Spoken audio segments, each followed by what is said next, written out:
go show you around. Follow me. So this is the bathroom.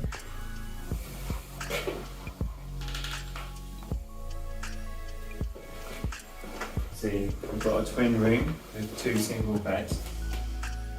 It's a hardwood floor, well, you know, like laminate or vinyl floor. It's got like this unit here. Inside here is the kettle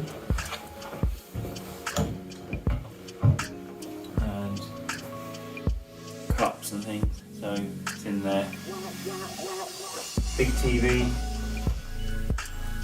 There's also a hairdryer and a drawer in there.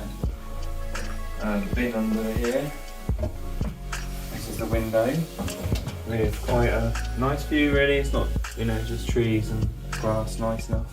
The usual thing with hotels, the window only opens a few inches.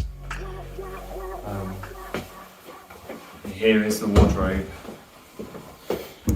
Iron and ironing board and spare towel. It's a perfectly functional room, if not on a little bit of the warm side. That's probably what I would say, but it's a perfectly functional room, clean linen, everything. It would be perfectly fine for one night. Hello. There's a little woodland walk next to the hotel that you can walk in. I'm all rosy cheeks at the steam room.